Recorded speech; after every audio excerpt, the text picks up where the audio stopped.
Hello viewers, welcome to my channel. আজকে আমি আপনাদের সাথে শেয়ার করব কিভাবে ঘি ছাড়াই দারুণ সুস্বাদু মিষ্টি আলুর মিষ্টি তৈরি করা যায়। স্কিপ না করে পুরো ভিডিওটি দেখুন, আশা করি আপনাদের ভালো লাগবে। আমার চ্যানেলের সব ভিউয়ার্স এবং সাবস্ক্রাইবারদেরকে অসংখ্য ধন্যবাদ পাশে থাকার জন্য। মিষ্টি আলুর মিষ্টি তৈরি করার জন্য আমি একটি মিষ্টি আলু নিয়েছি। মিষ্টি আলুটি আমি এভাবে টুকরো করে কেটে নিয়েছি যাতে তাড়াতাড়ি বয়েল হয়ে যায়। চুলায় একটি পাত্রে পরিমাণ মতো পানি গরমে দিয়েছি। এবার মিষ্টি আলুর টুকরোগুলো দিয়ে দিচ্ছি। মিডিয়াম টু হাই ফ্লেমে বয়েল করে নিব। 30 মিনিট পর মিষ্টি আলুগুলো বয়েল হয়ে গেছে। মিষ্টি আলুগুলো ওভার বয়েল করা যাবে না, 75 to 80% বয়েল করে নিতে হবে যাতে ভেতরে বেশি ময়েশ্চার না থাকে। এবার গরম পানিটা ফেলে দিয়ে ঠান্ডা পানি দিয়ে মিষ্টি আলুগুলো নরমাল করে নিচ্ছি। মিষ্টি আলুগুলো আমি খোসা ছাড়িয়ে নিয়েছি। এবার গ্রেটারের ছোট অংশ দিয়ে মিহি করে গ্রেট করে নিচ্ছি।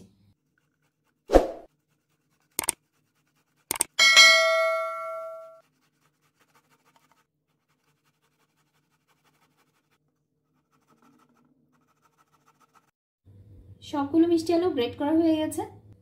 মিষ্টি আলুগুলো আমি 4 কাপে মেপে নিয়েছি। টোটাল 2.5 কাপ মিষ্টি আলু হয়েছে। সে অনুযায়ী আমি বাকি ইনগ্রেডিয়েন্টসগুলো অ্যাড করে দেব। আমি 3 টেবিল চামচ সুজি 3 টেবিল চামচ পানি দিয়ে ভিজিয়ে রেখেছিলাম। এবার এটা অ্যাড করে দিচ্ছি। 4 কাপে মেপে 1.5 কাপ পাউডার মিল্ক। 4 কাপে মেপে 1/2 কাপ ময়দা দিয়ে দিচ্ছি। 1/4 চা চামচ বেকিং সোডা। এবার সবগুলো উপকরণ মেখে নিচ্ছি।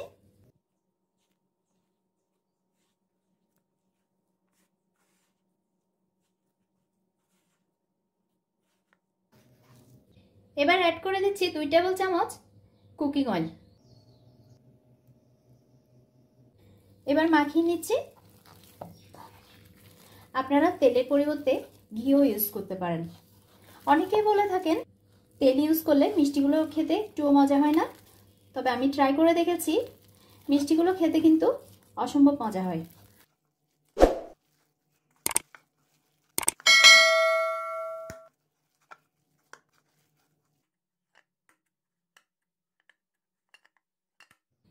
মাখানো হয়ে গেছে। এবার আমি একটি প্লেটে তেল মাখিয়ে নিয়েছি, হাতেও তেল মাখিয়ে নিয়েছি। এবার ডোটা থেকে অল্প অল্প অংশ নিয়ে রাউন্ড শেপ দিয়ে নিব।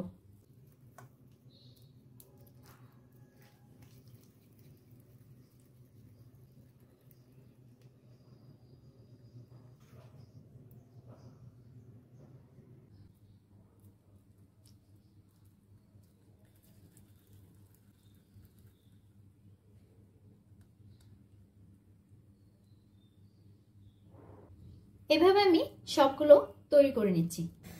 সবগুলো তৈরি করা হয়ে গেছে। চুলায় একটি পাত্রে পরিমাণ মতো তেল গরম করে নিয়েছি। এবার মিষ্টিগুলো দিয়ে দিচ্ছি।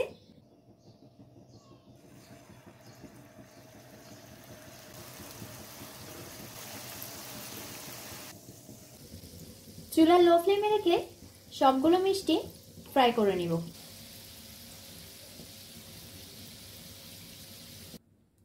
সবগুলো মিষ্টি ফ্রাই করা হয়ে গেছে। খুব সুন্দর একটা কালার চলে আসছে। এবার আমি মিষ্টিগুলো তুলে নিয়ে নিচ্ছি। চিনি শিরা তৈরি করার জন্য একটি পাত্রে 2 কাপ চিনি নিয়ে নিয়েছি 4 কাপে মেপে।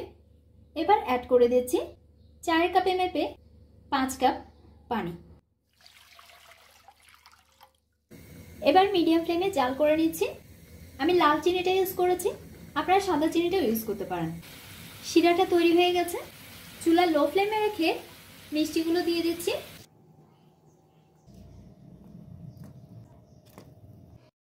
ঢেকে দিচ্ছি। 15 মিনিট পর আমি চুলা অফ করে দিলাম। গরম শিরা মিষ্টিগুলো ঢেকে রেখে দিচ্ছি 1 ঘন্টা। 1 ঘন্টা পর মিষ্টিগুলো পরিবেশনের উপযোগী হয়ে গেছে। তৈরি হয়ে গেল নরম তুলতুলে মিষ্টি আলুর দারুণ সুস্বাদু মিষ্টি। রেসিপিটি যদি আপনাদের ভালো লেগে থাকে তাহলে ভিডিওটি লাইক এবং শেয়ার করুন আর সেই সাথে আমার চ্যানেলটি সাবস্ক্রাইব করে নিন, পাশে থাকা বেল আইকনটি ক্লিক করে দিন যাতে দারুণ সব রেসিপির নোটিফিকেশন পেয়ে যান। ধন্যবাদ।